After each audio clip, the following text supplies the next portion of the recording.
to another great episode of the Bourbon Road with your hosts, Jim and Brian, where they talk bourbon and, of course, drink bourbon.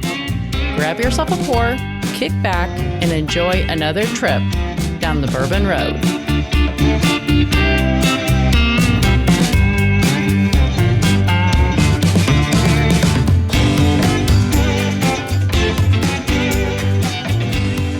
Very excited to have Blanton'sBourbonShop.com as a new sponsor for the Bourbon Road podcast. In fact, this podcast is brought to you by Blanton's Bourbon Shop. Blanton'sBourbonShop.com is the only official merchandiser for Blanton's, the original single barrel. Looking for a unique gift? Blanton's Bourbon Shop has got you covered. Blanton'sBourbonShop.com is your home for all Blanton's gifts. The Bourbon Road is excited to have pintsandbarrels.com as a sponsor of this episode, as well as our official custom apparel provider. Be sure to check out pintsandbarrels.com and browse their ultimate online store for bourbon lovers.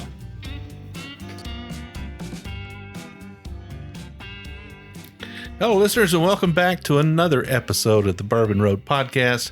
I'm your host, Jim Shannon, and Today we're hanging out at the Bourbon Road Bar. We've got a few bottles off the bar and a few bottles recently purchased. We've got a guest on the show today. Very important guest, very good friend of the show. Somebody we always get excited to hang out with. Today we've got Stanton Holder with us. Stanton, welcome to the Bourbon Road. Thank you, Jim, and thank you for having me at the Bourbon Road Bar. There's no lack of bottles to go through. That's right. You're staying with us for a couple of days here. And you're up in our neck of the woods to explore a little bit of bourbon and have a good time. And I think you're sourcing some barrel wood as well.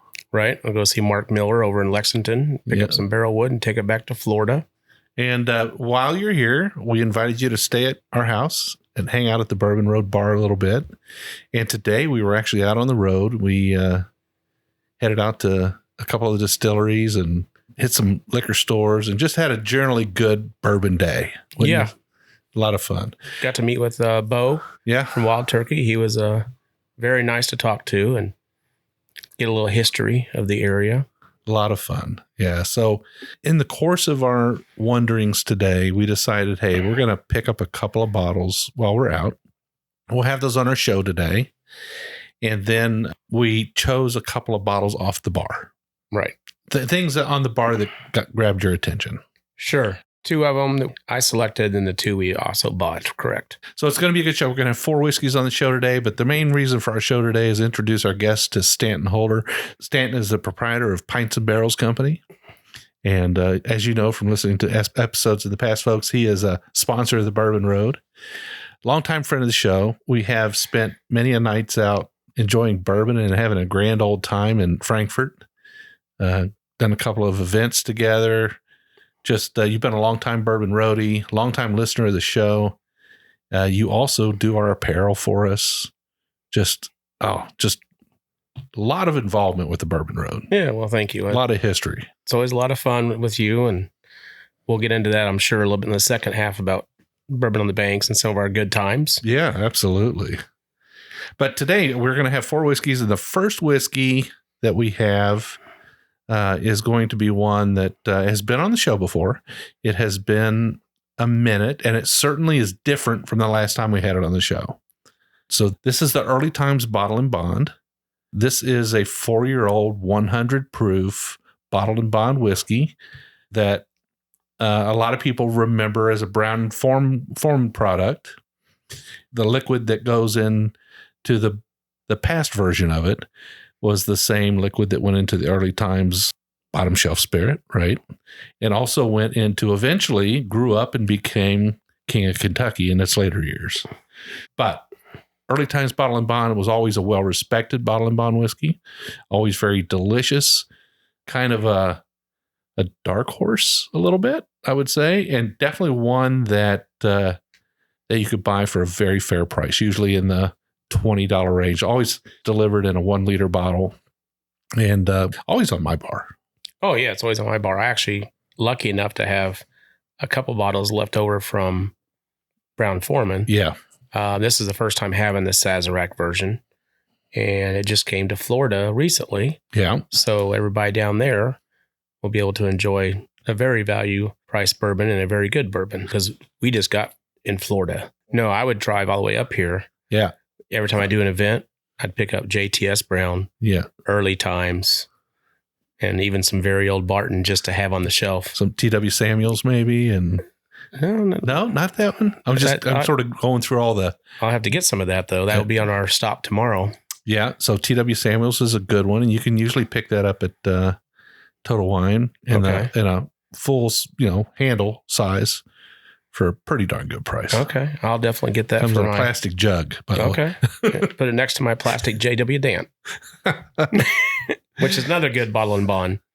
Well, the first thing you do when you pick up a bottle of the Early Times Bottle and Bond, it has the same distinctive blue label that it's always had.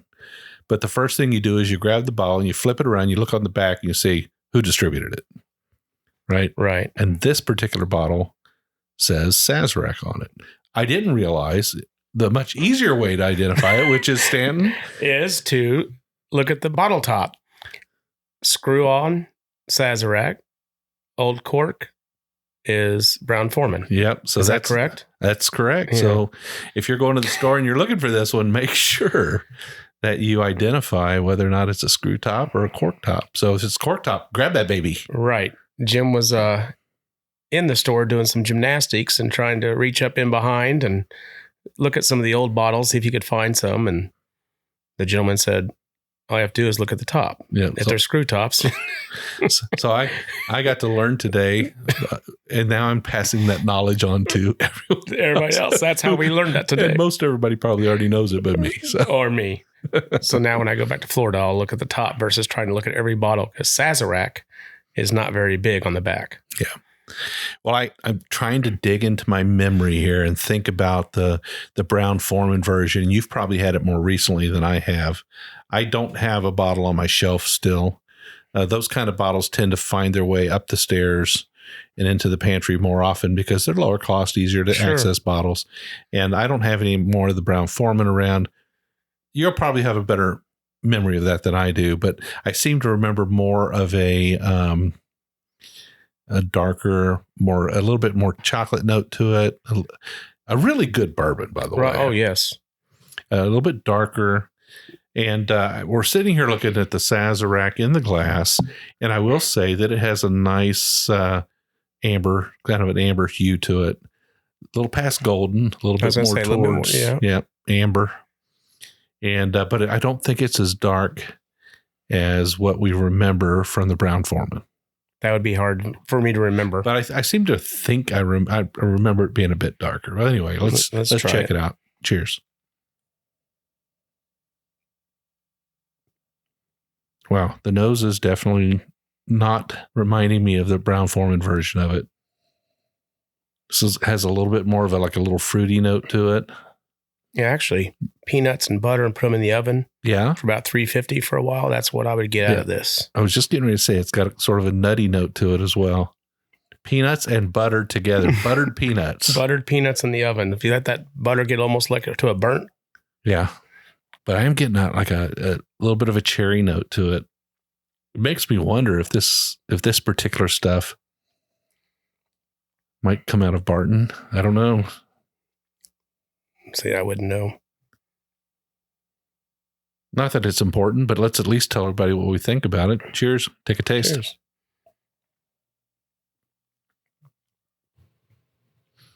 That's good. It is a little warm. It's got a little bit of a singe factor to it, but it's got a great flavor. Like I said, I still get that hot buttered peanuts. Hot buttered peanuts.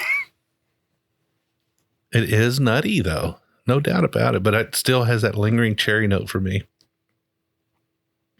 Still very good. Yeah, still a bottle and bond whiskey. We can always expect the highest of quality from a bottle and bond. It doesn't necessarily mean it's going to be great flavor, but it's going to be good quality.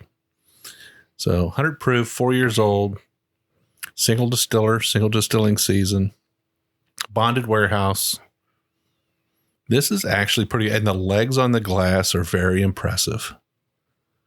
So Isn't the Bottled Bond Act was the very first food protection act passed? We cared more about our alcohol than our food back then. We did. Yeah. Amen. I mean, it is really interesting that at that point in time, people had their priorities straight. They were on to the Bourbon Road. There's a little bit of just a light mineral note to it. It's got great oak character, a little bit of caramel coming through. The vanilla is a little bit absent for me, but I do get that nutty character from it. And I don't seem to remember that from the Brown-Forman. Yeah. I carry these bottles with me when camping. Do you? Cigar, campfire, early times. It seems to go well together. So do you like the regular early times at all? Just I don't think I've ever had it. You never had it? Yeah. We probably should have got one that was like $8. I think it's good for cooking. Probably great for like making garbage cans full of fruit juice and bourbon, right? for big parties. I don't know. I don't want to say anything wrong. I haven't had the early times in a while myself. No. And we were kind of talking about this. The big brother to the early times is actually King of Kentucky, but the King of Kentucky brand did not go with the early times brand from Brown-Forman to Sazerac when it sold. Okay. So King of Kentucky is still going to carry the same. Well, they've got a lot of years now to continue to age what they had in stock, right? To allow it to become King of Kentucky, I guess. Sure. I'm not. Do you remember the age of King of Kentucky? Is it something like 15 years or 16 years? Did he say 15 at the store? 15 or 16, something like that. Now, I wonder if Brown-Forman got to keep their old stock, so that will just move on. Yeah. And then Sazerac has to restart. Yeah, I think they probably just sold the brand. Okay. That's my guess. That would make more sense logistics-wise. I think so. So let's talk a little bit about Stanton Holder and your journey into the bourbon world. So today you're an owner of a bourbon related company. You deal in bourbon products. You attend a great number of events around the country on a regular basis, presenting your products but what got you to bourbon in the first place? What brought you down the bourbon trail or bourbon road or whatever you want to call it? Right. So 18, I'd say 2018. So I'm new to the bourbon. I used to go out by myself on a Friday, hit the same 3 spots, and I'd go to the same place for dinner. And I met the bartender, and there was a bunch of bourbon behind the bar. And I just said, let me have one. And then he started talking about, do you want straight Kentucky straight? All this blew my mind that there's so much in bourbon. So I started learning from him what everything was. And I guess you'd call it Minic Mania, started reading his books and learning more and more. Minic Mania. I haven't heard that before. Did you coin that term? I just came up with it, I guess. Yeah, okay. So you got Minic Mania. Ended up with Minic Mania and had to read all his books, and then started getting one bourbon after the other. Donald had said, store picks. He couldn't make it, so asked me if I'd go to this liquor store and get him one Elijah Craig. And that got me down the store pick rabbit hole, I guess you could say. This is all still 2018? Yeah. Yeah. So 1 bottle became 2, 2 became 8, and so forth. Came back to him and I said, hey, after reading these books, understanding bourbon, talking to more people, I said, do you think a bourbon clothing company would take off? And he says, absolutely. So I started with making some bourbon shirts that helped supported bourbon itself, or the fact it is the American traditional spirit. And that moved into food related items. Wanted to make bourbon a food group.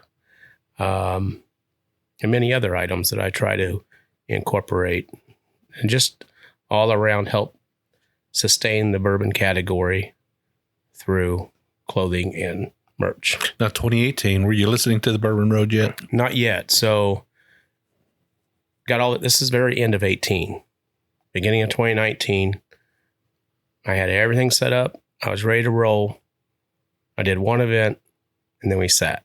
As you know, something happened in 2019, and I found T-shirts do not raise in value while sitting for 9 months, but everything sat in the storage unit waiting for events. So at that point is when I started reading more, drinking more. Yeah. Well, like a few people. But 2020 opened up with events, and I was able to introduce, I guess, the world to Pints and Barrels Company and go from there. Fantastic. So there really is like two areas of your business. Actually 3 areas of your business, right? I mean, you do apparel. Right. That's where you started. And then you have food items, and we could talk about some of those. But you also have woodworking items as well. Right. Started that later in the journey of the Pints and Barrels as I started, mainly I started, as you know, I have a printing promotions business that I've run for over 15 years now. So I use that as my startup or my seed company? Seed or launch of knowing the business to help start with the apparel. That's why I started apparel first, of course. And that's where the rabbit hole kind of went from there. I'm doing, close to 47 events every weekend, traveling. Not a weekend, per weekend. Per weekend. 47 weekends a year? Just about. I try to do as many as I can. So you take off Super Bowl. Right, because you're coming to see me. You take off Super Bowl and you, but other than that, you try to keep, that just leaves 4 or 5 weeks a year, right? Five weeks a year. That's kind of your vacation time. Yeah, kind of, I guess you could say. Well, I feel like the events are my vacation time too. Yeah. When you're going hanging out with people talking bourbon and selling some bourbon merchandise, it's kind of a vacation. Well, we definitely appreciate bringing you on this year as our newest sponsor. It's always nice to have a sponsor on the show to sit down and talk about what they do, especially one who loves to drink bourbon as much as you do. How many bottles do you have in your home collection now? It's only like 190, but I don't have I wouldn't say super unicorns, but like I said, I'll buy anywhere from very old Barton all the way to Booker's, and I try to keep a little bit of everything. Yeah. But yeah, it's become a passion. Now you're from St. Petersburg, Florida, not exactly the heart of bourbon country. I get asked a lot of times, Are you from Kentucky? I said, no, from good old Southern Missouri. But you have managed to travel up into Southern U.S. a lot, and you do find bourbons along the way. Sure. Yeah. 6 to 13 hours one way, just about every weekend. Wow. And, to talk to other people and hopefully introduce bourbon to maybe some people or regain some lost bourbon drinkers. Just help spread the word of what bourbon is all about. You're on a mission. Support America, drink more bourbon. That is my premise. That is so awesome. Yeah, you're helping farmers to bourbon employees, distillery employees, master distillers, just people who grow the oak. It's just all supporting everybody. It's a big industry. It's a huge industry. Huge industry. And bourbon is not just Kentucky. Obviously, you drive through, probably Georgia is the number 2 state you drive through, right? Absolutely. You got to start in Florida, but you probably have to go through Georgia most of the time. Oh, absolutely. Yes. All right. Well, I'm kind of finished with my early times. How you doing on it? Just done right here. I'm ready to move on to the next one. And this is one that you mentioned early in the show. We stopped at Wild Turkey today. And so in our pilgrimage today to have just kind of a big bourbon day, the first stop was at Wild Turkey to go to the gift shop there and see if Bo was in town. And he was. Yeah. And like I said, I get caught up on episodes as I drive, being, as we talked about, 6 to 13 hours. And I was just listening to your turkey episode. The one with Todd Ritter. Yeah. And I remembered you saying, I need to be taking this rare breed upstairs and putting it in my cupboard. So I was excited. And what did I do when I first pulled in? You looked at my cupboard. No, but I asked you, hey, I hope you don't mind, but my first thing I'd like to try is rare breed. And as you explained, we drank that already. Yeah. That is the hazard of moving a bottle from the bar to the pantry. When you take it from the downstairs bar, the Bourbon Road Bar, and you move it upstairs to the normal living level of the house where it goes in the pantry, is very accessible. Every time somebody wants a drink or you have somebody over to the house, it's the bottle you grab. They don't last very long. And we just went through kind of a holiday season. And it kind of disappeared. So I was out of rare breed, and boy, you could see it in your eyes. You were seriously disappointed. Well, we made up for it today. We went to Wild Turkey and we each got a pour of it. And you probably saw it in my eyes again when I lit up. Yeah. It's good stuff. It was nice to see Bo. Bo's been a guest on the show several times. You got to meet him and talk with him a little bit. Mm-hmm. Such a great guy. Such a wealth of knowledge when it comes to Lawrenceburg, Kentucky history and Wild Turkey history. Sure. And he's definitely a super brand ambassador for Wild Turkey. And he's somebody who has a great social media following, who loves the brand and who shouts it from the rooftops every day. So it was nice to sit down and talk with him a little bit today and hang out. And we didn't get to see Jimmy. That would have been nice, but Jimmy doesn't make it every day. Right. I saw his chair sitting there. Yeah. But we did get to shop in the gift shop a little bit, have a drink at the bar, and you picked up a few items at the gift shop. Sure. I think you got some Wild Turkey signage, and you picked up the book from David Jennings, and so nice haul. Mm-hmm. We did not buy the whiskey there though. No, we did not, but I did enjoy it very much there. We did pick up a bottle later on as we got closer to home, and that's what we have in our glass now. So we have Wild Turkey Rare Breed, 116.8 proof. We're all crossing our fingers and hoping they're going to run out of the 1.168 proof soon so we can get to try a new batch. But this has been the batch on the shelves now for almost 5 years, and it's about time. I'm ready. Yeah, well, now that I have been introduced to it, I might help get through that 116. Yep. Help us knock it out real quick so we can get on to the next one. It's my new number 5. I mean, I'm thinking I'd like to see it go down in proof just a little bit, back to around 112 maybe. That would be good, but I think others might want it to go up higher in proof. I'd be happy with either way. Cheers.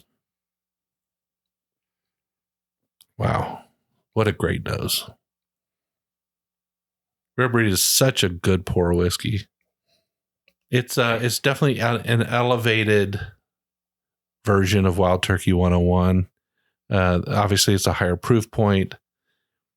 It is definitely a more full-bodied pour. It has a really nice texture to it. You can notice the viscosity difference right away. Oh yes, and the legs on the glass are they go sheet to long legs pretty quick. Very nice. It's dark. It's a little bit darker than the early times, but not by much. I was kind of surprised. Yeah. So this year we got to meet up again at Bourbon on the Banks, and you had a tent. Yes, we had a tent. We weren't too far down the road from each other. I think we both did okay. We had a good trip there. But we got to actually sell our shirts this year that you produced for us. The Bourbonista V-neck was the top selling shirt in the whole festival. It absolutely was. And the bourbon is the flag shirt. The bourbon is 100% American shirt. So those were, for us, the top 2 sellers of the show. And your new shirts. And our new shirts. Absolutely. So thank you so much for producing those shirts. Probably the best quality we've had yet. Well, thank you. And we got them turned around in time. You needed them real fast. Unreal. So I think actually I had ordered, when I placed an order with you, I had transposed the quantities for extra large and 2X or something like that.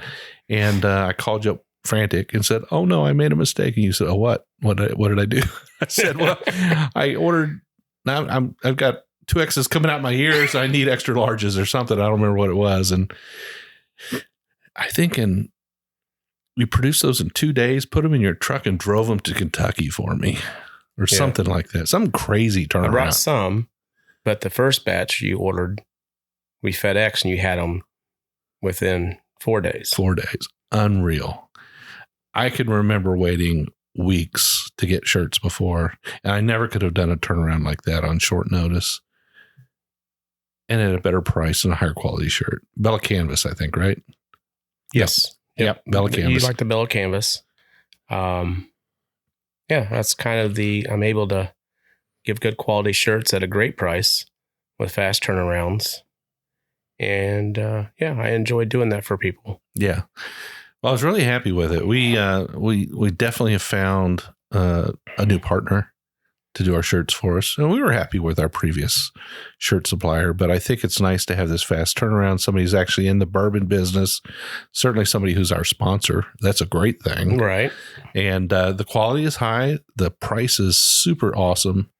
And the turnaround is lickety split. So we're pretty happy with it. We're going to have to restock some of those Bourbonista shirts because we completely sold out of those. Oh, you did? Yeah. Okay. Well, yeah. Yeah. We have some of the crew necks we had from before, but we sold out of the V-necks. Definitely good sellers for us. And we're going to need to reorder some of those. But thank you so much for doing that. You're welcome. And you'll need more of those shirts because you're going to start doing more events with me. I would love to do that. But my problem is you sell shirts too. And when I sell shirts next to you, we're not friends anymore. Totally different. Yeah, we're just selling them to our followers. Right. Well, what do you think? What do you think about this? I love it. Like I said, this has become one of my new probably top 5. Yeah. Well, rare breed is an expression from Wild Turkey that you don't actually find on every liquor store shelf. You know, you'll always find the Wild Turkey. You'll always find the 101. You'll almost always find a Russell's. But sometimes the American Spirit and the rare breed don't always make it to the shelf. That might be one of the reasons why the 116.8 proof batch hasn't sold out yet. It's just they move a little bit slower, I think, but they're one of the better whiskeys on the shelf. I mean, for an everyday drinker, complex, it's fantastic, and the price will not hurt you. Yeah. So what do we pay for this bottle? $59? $59.99. Yeah. That's about right. Yeah. I think that's about right for a barrel proof whiskey that is made by a big boy that's got just a great profile.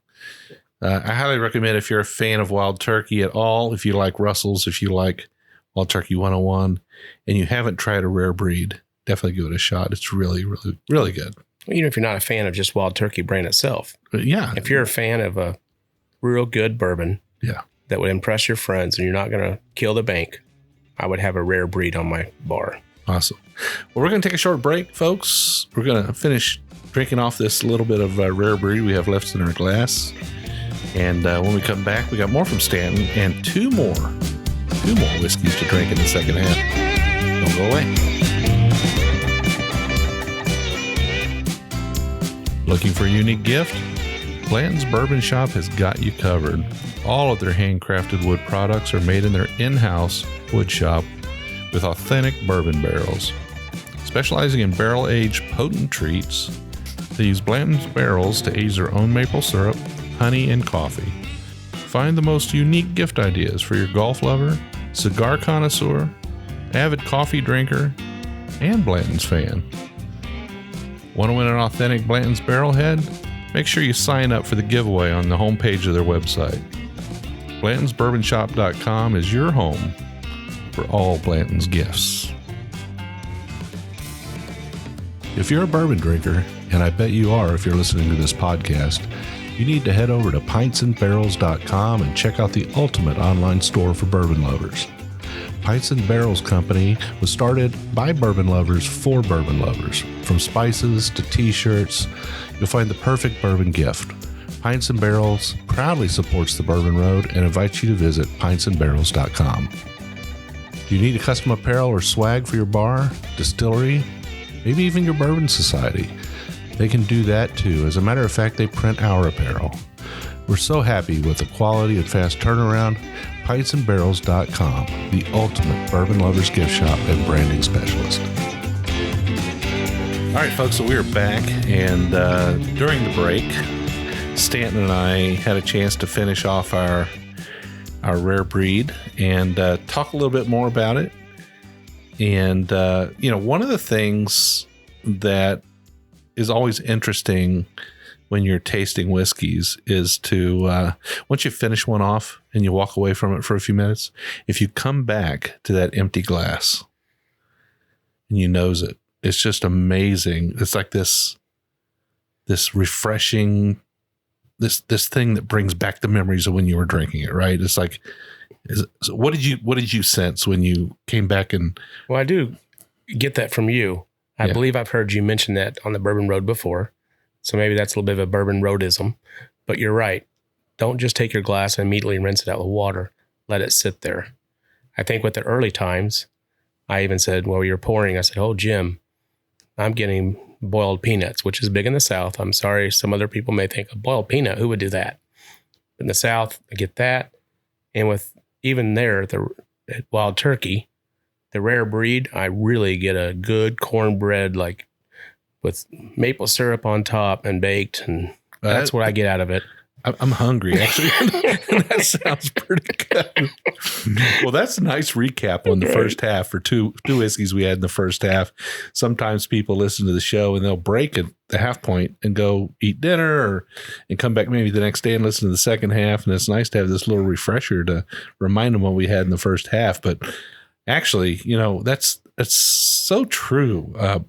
That an empty glass of bourbon can really give you insight into the true flavors and aromas of that whiskey. And don't ever discard that empty glass without coming back to revisit it one more time. It's always a good idea. And it has to be dried out, right? It needs to dry out. You get that. It's amazing. So in the second half, we've got two more whiskeys that we're going to drink. And both of these whiskeys were chosen by you from the Bourbon Road Bar. One of these is one that's been on the bar for a bit, but I think what triggered you to pick this one was a conversation you were having with Bo today. Yes. He had mentioned this fantastic bourbon. I've liked this brand for a while, but I've never had this expression. Yeah. So for those who've listened to episodes with Bo on it before, he is, in addition to being a wonderful ambassador for Wild Turkey, he's also a very good friend of Fred No. They've been friends for many years. So he has a great respect for Jim Beam whiskeys. Since he was 9? Since he was 9, that's what he said. Okay. He's known him for a while. I don't think he's been, shooting whiskey since then. But nevertheless, he had some great things to say about Knob Creek, one of his favorite expressions that are not from Wild Turkey. And he was talking particularly about, the Knob Creek 12, the Knob Creek 15, and the Knob Creek 18, all of which are elevated versions of the normal 100 proof Knob Creek bourbon. And we kind of all agreed on all the points because we've had these whiskeys before, but Knob Creek 12 was like a home run, right? They hit a home run. I mean, they really just hit such a great, perfect expression of Knob Creek, and it was well received by the community. It was delicious, and we're going to drink that one today. And then they came out with Knob Creek 15, which was kind of an oak bomb, right? It was a little bit disappointing for me. I was not a big fan, and I don't think I didn't get the sense that Bo was a big fan of Knob Creek 15 either. I think he talked more about this 12 being a fantastic bourbon. Yeah. And that's what kind of piqued my interest when we were looking at the bourbon bar. I said, let's get the 12 because we had talked about it before. So it kind of correlates with what we did earlier. And I do think bourbon's that way. Yeah. Everything correlates or everything relates to something you did or something you had before. Yeah. I think that's some of the reasons why I like some of my brands. My favorites is because you relate with whatever it be. Like when I drink Yellowstone, I think of Stephen Fonte. Great guy. Great guy. Yeah. O.H. Ingram, I think of Hank, Scott, and Steve. But when you're sipping on bourbon, it's not just let's just drink. It's not just the liquid. Yeah. It's memories or relationships that you have with that bourbon or with that liquid. Yeah. Well, you made a great memory today with Bo. Mm-hmm. So hopefully that memory of Bo and drinking Rare Breed will be something that'll stick with you for a very long time. Got to get you to 114, Jim. I got to help you out. Yep, absolutely. All right. So what's in our glass? It's the Knob Creek 12. And Knob Creek 12 is a special release that is aged 12 years. It's the Knob Creek straight bourbon whiskey, 100 proof, just a good solid whiskey. But let's check it out. Cheers. Yeah. So you may have heard me laugh in the mic, but I was thinking, Jim, I'm gonna make you hungry again. Uh-oh. You were nosing it while I was talking, and you're like, oh gosh, I'm gonna get him here. But that is a straight grandma's toffee that she makes around Christmas. Oh my goodness. It's always about food with you, isn't it? Cornbread and maple syrup and toffee and oh my goodness. These curves were not made by exercise. Wow, that does have a wonderful nose on it. A little buttery too. A little butter, yeah. Yeah. So if you make toffee is butter. Yeah. So toffee is butter and caramel, and you put the chocolate on top and let it melt, and then you can sprinkle your that's pecans. English toffee, right? Is it? Yeah, the chocolate and then the when I do it, I take butter, sugar, mix it, you bake that, and you put your chocolate on top, and you cool it. Your chocolate on top while it's hot, your peanuts, and then you cool it and break it up. And right, I think that's toffee, but I think we're going to post your recipe. I'm sure we can have all the listeners send us all their new recipes of maple syrup, cornbread, toffee recipes. Oh my goodness! So. Knob Creek 12. Honestly, it's been a minute since I put my hands on this bottle, so I don't remember exactly the price. I did see it on the shelf today for around $75, $85. Was it $89.99? It was $89, but that would have been a little bit higher than normal because that particular store normally has a little bit higher prices. But yeah, you can pick this bottle up for a fair price, and it's at 12 years old. It's a well-aged, well-matured whiskey. And, let's give it some notes. Yeah, if you can get an age-stated bourbon at that price range, you see all these new bourbons coming out, age-stated, that are excess of 100. This is a good deal, whether it be 90, 80. For a 12-year, that's a good price. Now, you have one of these on your bar as well. I will. You we're not going to waste any time here. Yeah, it's really good. Knob Creek 12, an excellent pick. Now, as it goes with Knob Creek, we were talking about the Knob Creek 12, 15, and 18. The 12 was, like I said, a home run. 15 was like a single. It kind of disappointed a little bit. It was a little too oaky. And then when the 18 came out, everybody's thinking, oh my goodness, if the 15 was oaky, the 18 is going to be undrinkable, right? No. They fixed that problem. Okay. The 18 was wonderful. It was just another home run. Maybe we'll call the 18 a grand slam. Wow. I don't know. I still think I like the 12 better than the 18, but they're both far superior to the 15. So don't get wooed into buying the 15. Maybe I should have selected the 18 off the Bourbon Road Bar. Yeah. Well, anyway, folks, the 18's good. The 12 is just wonderful, and it's achievable. You can go get it for a fair price. So what do you think about that? Some notes on it? For me, it does have a nice oak component, right? You said toffee. I definitely second that. I think all of the caramel notes sort of lead to toffee on this one. A little bit of leather, not too much. Yeah. I think as you get older, bourbon, don't you get a lot more leather, toffee, tobacco? You start losing some of the typical vanilla brown sugar. Sure. Right? You start getting some more, I wouldn't say complexities, but definitely some common things you would know. Yeah, you know? it does tend to dry out a little bit more, so it gets a little like as the sweetness goes away, you get a little bit drier on the back end. I actually noticed it didn't linger as long as the rare breed. Yeah. Not that that's bad. But. Well, there's two components to a finish. One is length and another one is flavor. So, sometimes you can have a finish that's a little bit shorter, but has a better flavor component and you can enjoy it more. So it really depends. Sometimes that you have a finish that's not very flavorful. In fact, it might have an off note and it sticks around too long. You're like, true. So finish, you have to pay attention to both components of a finish. So I guess this short leather tobacco finish, I should be happy with. Yeah, the finish is not super long on this, right? But definitely leather and tobacco-y. Yeah, it definitely is. Very nice, but not too much oak, not too much leather, not too much tobacco. Just for Knob Creek, I think it's like the right amount. This is a very flavorful whiskey that sort of takes you on a journey from the sip all the way to the finish. It's just a very solid, respectable, well-aged bourbon pour. Go back to the nose. As it opens up, the nose is just really pleasant. Yeah, it's good. Yeah, I could actually sit and nose this bourbon for a long time. This need to make room incense that way. Yeah, this is a porch whiskey. Yes, no doubt. Yeah, Bath and Body Works. They need to make bourbon plug-ins.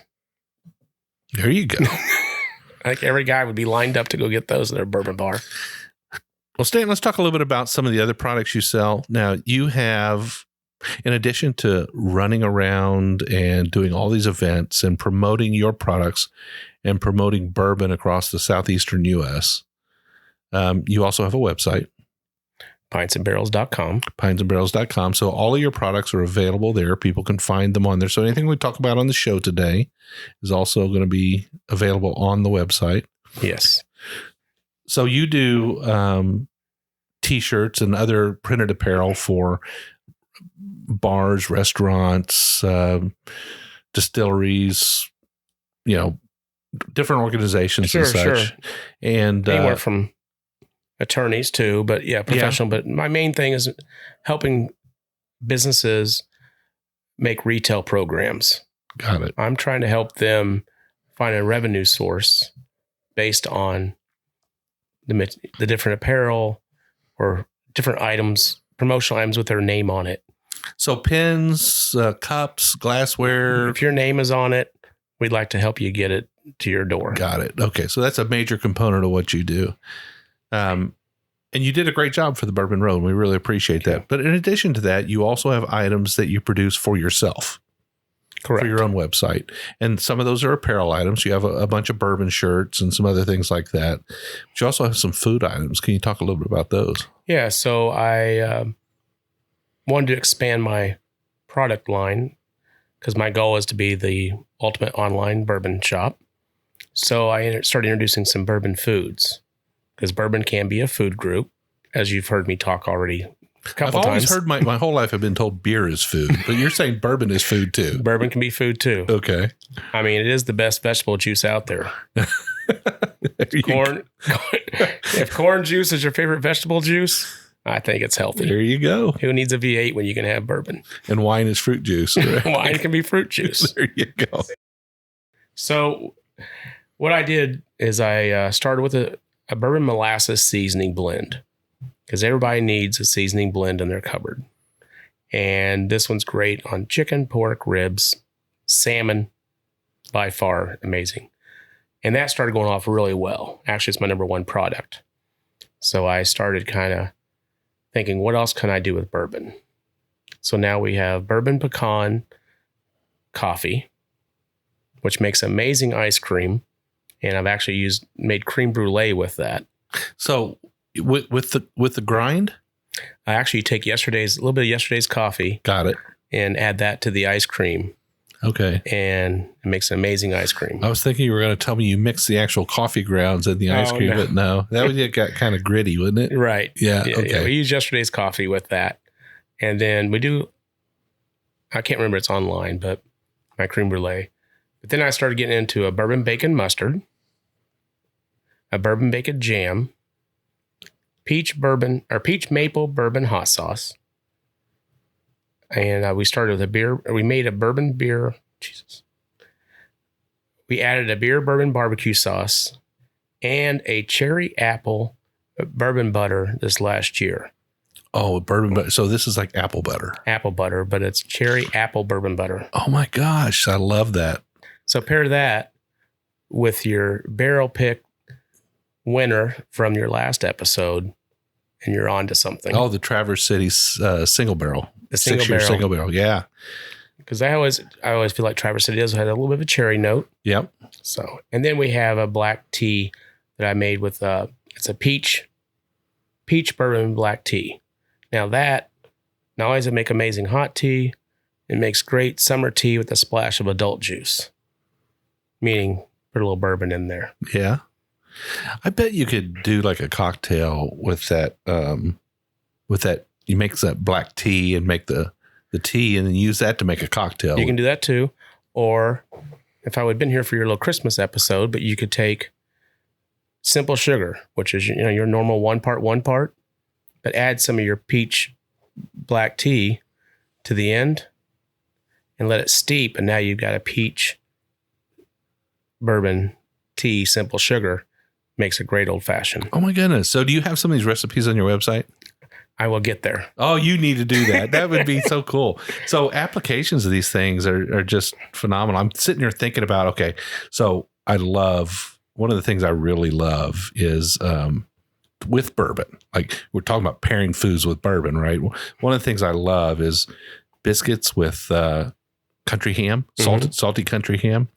But man, when you put a little bit of apple butter on that biscuit, when you put the salty country ham on there, it's so wonderful. I can't imagine that cherry apple butter. You're making me hungry now, Jim. Yeah. And then, I think that would go good with a Knob Creek, just a regular 100 proof 9-year Knob Creek. That would be really good. I think we talked earlier about even maybe doing a cheese pairing with bourbon. Yeah. But pairing bourbon with your foods. Don't be afraid to go down that bourbon road as well. When it comes to apparel, you obviously print shirts. What other kind of things can you print as far as apparel goes? Well, we also do embroidery. So you can also do hats. Okay. Jackets. I mean, it's the gamut's out there of what apparel you would need. What if we got a listener on the show that's planning a girls' trip, and they want 6 shirts? Are they going to call you? Let's just clear the air. Probably not. Okay. We're more for gift shops, retail shops. Our main focus is retail programs. Okay. Now we can do as little as 12 shirts. But where does the price break really come at? About 50? 50 more in the 144 range, but sometimes we try to adjust our quantities to what makes sense for the retail partner. Got it. So you're not really making custom apparel for individuals or small groups. You're really making it for larger groups like the Bourbon Road. Right. But I would do, because I want to help the bourbon community, I would more than happy to help some of the bourbon societies print their shirts. I met a couple of guys at the Bourbon KBF and Kentucky Bourbon Festival. Right. Yep. Kentucky Bourbon Festival. And they needed some shirts for their society. And I said, hey, I can help you. And they only wanted like 25. It was smaller. Okay. But I want to help them because they're helping bourbon. Sure. Awesome. Yeah. So tell me a little bit more about your coffee. Well, it is our number 2 seller. I love it. I think it's a great everyday coffee. It's actually roasted for me out of Illinois. It is, I would say, medium roast. And we keep it quite fresh because I sell out every couple of weeks. This is probably, I would say, my number 1 item online for online sales. Yeah. Seasoning is number 1 in-person sales. This is number 2. But online, once people have it, they're ordering 2 to 3 bags at a time. And I'm shipping that all over. Okay. So when it comes to your food items and your pre-printed shirts, and you've got a bunch of bourbon shirts, all kinds of stuff. I've seen some of them are hilarious. Thank you. But these are for individuals. These are for people that are just browsing the web and want to make a one-time purchase of Absolutely. 1 shirt or 5 shirts or one bottle of seasoning, or one bottle of hot sauce, or one bottle of whatever it might be. Right. Now, we can also work with some people. I had one of our shirts. It's actually a rum shirt, but it says, I can't walk on water, but I can stagger on rum. And I actually had a gentleman want to buy his son shirts for their trip, their cruise. And so on the back, we were able to print the name of his friends and their whole thing. So he bought 12 at a time, and we worked a deal where we were able to print the back for him. Well, that's pretty cool. So we can do some custom stuff. I mean, I'm not saying you don't buy 12 from me, but we can work with you on many quantities. But so when you get to the website, and I'm about ready to drink this other bourbon, by the way, this other whiskey, by the way. But when they come to the website, is there an opportunity for them to ask you questions? Is there like a contact? There's an email. You can do also pintsandbarrels@gmail.com. Okay. That's the easiest way to get a hold of me. All right. Well, tell us what you picked next for us here, and why did you pick it? And I'll talk about in detail about what it is, but why did you pick this next whiskey? So I picked this because between listening to the episodes, hearing Jim talk today, so again, it's all relates to everything we did today, all the 4 bourbons we had. He is on the new single malt whiskey for America. So that's his new soapbox, I guess you could say. But he understands it's going to be a new category, and it is growing. It makes a lot of sense for the current producers to jump on it. And Jim, and this was amazing, this brand. But who is this? So this is from Cedar Ridge, and they were on the show a month or 2 ago, and we had a great episode with them. Murphy Quint, the master blender there, is very excited about the future of American single malts. So much so, they got me very excited about the future of single malts in America. And there's a number of reasons why that is something that I've kind of jumped on board. I love bourbon. Bourbon's the greatest thing on the planet to me. And I'm grounded in bourbon, right? No doubt about it. But I understand the importance of American whiskey in general. And I know that Scotch whiskey still plays a big role in whiskey consumption in the U.S. And Scotch can only be made in Scotland. Bottom line, that's all there is to it. That's the rule. Just like bourbon can only be made here, Scotch can only be made in Scotland. So for us to compete with that, we have to produce an American single malt, which is, along the same lines. And there's a number of distilleries that are stepping out in front and driving this in preparation for American single malt to be its own category and fully supported here in the U.S. So I'm excited to say that, one of the whiskeys that I got to try was just something that just totally blew me away. Was a special cask finished single malt from Murphy over at Cedar Ridge. And that's what we're having today. And you actually chose this one off the bar because they provided us with a number of their bottles to taste and review and promote if needed, or not if needed, if they warrant it. And I'd asked you more about the single malt category. And so you wanted to introduce me to this. And I think that's why we made this the 4th, instead of doing all bourbon, introduce us to that category. Yeah. And I thank you, Jim, for that. Yeah. Well, keep an open mind, folks. Single malts are something that I think have a future, but you make up your own mind. You're still supporting America. You are. It's an American product, no doubt about it. So this is the Cedar Ridge American Single Malt Whiskey. It's called the Quintessential. Quintessential is a single cask series from Cedar Ridge in Iowa. This particular one is the Tokaji cask finished version. And this particular one is cask number MQ 2022-02. It's 117.8 proof. And product of Swisher, Iowa. I've had this. You've tasted it last night, I think. Mm-hmm. But we're going to taste it again for the folks at home. Cheers. Oh, that nose is just very nice and light, but at the same time, it's got that nice stewed fruit sweetness to it. We need more plug-ins in this flavor. I could nose this all day long. Yeah, you like it. I mean, it definitely grows on you as far as if you're a bourbon drinker and that's what you've been drinking all the time, and you haven't really drank. You're not really a Scotch person. You haven't had a lot of single malts.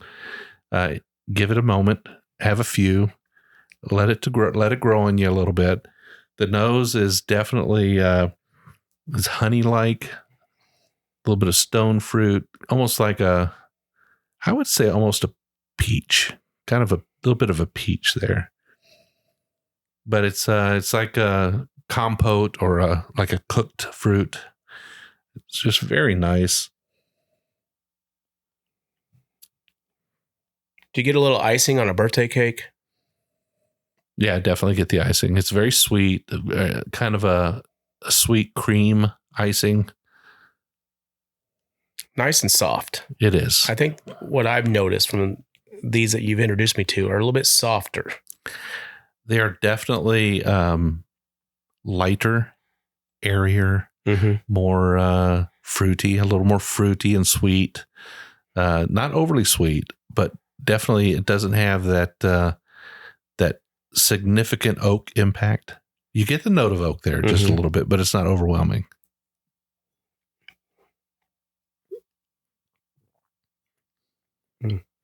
And I tell you, yeah, isn't that really nice?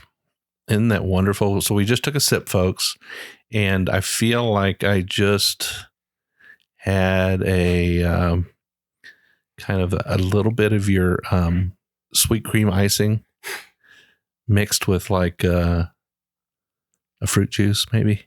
Just nice and like a pear juice, maybe. I'm seeing this after a nice, rich steak. Yeah. You've put everything to the side and you want a little dessert.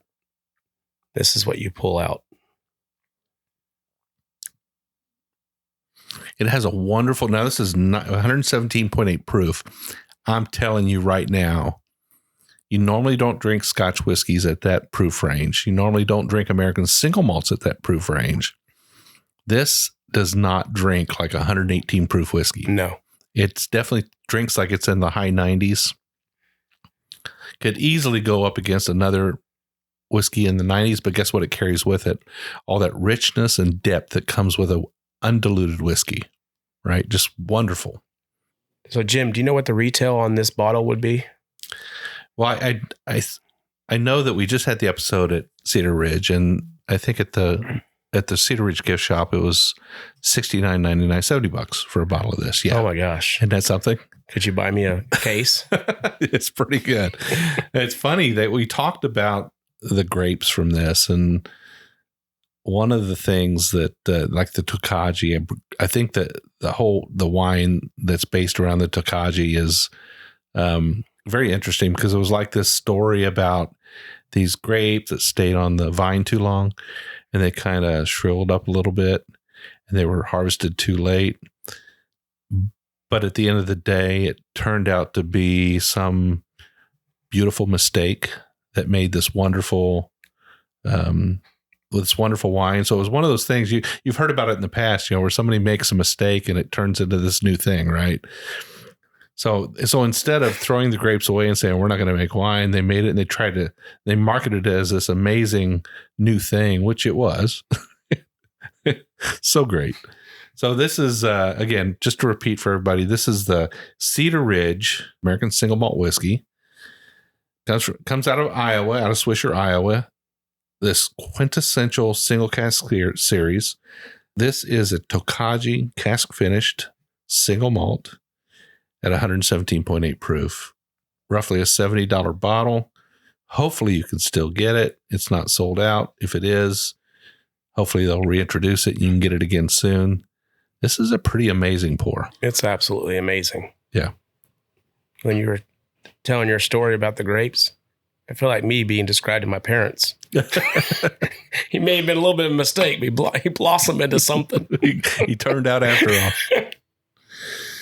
Well, Jim, I just want to really say thank you for sharing all these bourbons with me. inviting me to your house, being a friend. We've had some great times the last 2 years at the Bourbon on the Banks, and to many more bourbon pours. Absolutely. To many more. Absolutely. Well, Stanton, I really appreciate you coming on the show today. We have got to hang out all day today. So we've been drinking since, well, it's been a while. Yeah. We've been drinking for a while now. But lightly. Lightly. We've been respecting the spirit. How's that? There you go. Anyway, it was great to have you on. I loved having an opportunity to let you sort of go into detail with our listeners about why you love bourbon, why you're excited about the Bourbon Road, and all the things you do sort of on a weekly basis to promote bourbon while selling your products. I think it's amazing. One more time, how can people reach out to you? How can they find your products online? If they want to send you a note, a message, how do they reach out to you? Our products are available on pintsandbarrels.com. Easiest way to get a hold of me would be pintsandbarrels@gmail.com. We do have Instagram. It's not as up to date as it should be, but it is Pints and Barrels CO. And check us out. I think you'll like a lot of the products. And if you like bourbon, or you know someone who likes bourbon, check us out. We're your premier online gift shop. Fantastic. Thanks again so much. Well, you can find the Bourbon Road on all social media outlets. You can find us on Facebook, Instagram, Twitter, YouTube. Find us on Threads. You can find us on TikTok. And you can always find us on our website, thebourbonroad.com, where we have our blog articles, we have our episodes, we have our products, some of which come from Stanton. He produces them. You can find our glassware and our shirts and our hats and all that good stuff. We hope you'll take time to jump on the website and check out our products. Those sales of those items helps get us down the road. If you've got an idea for an episode, a bottle, a distillery that needs to be focused on, let us know. Up on that website, thebourbonroad.com, go to the Contact Us page. Send us a quick note. We'll be happy to get back with you. You can always email us at team@thebourbonroad.com. Every single week, we put out an episode, just like today with Stanton. We'll have a guest on the show. We'll have a distillery on the show. We'll drink through some whiskeys. We're always having a good time. We hope you don't miss a show in the future. Every Wednesday, guaranteed, we'll be there. But to make sure you don't miss one, just hop to the top of that app you're on, hit that subscribe button. That way you'll get a notification each week when a new episode comes out. But until the next time, we'll see you down the Bourbon Road.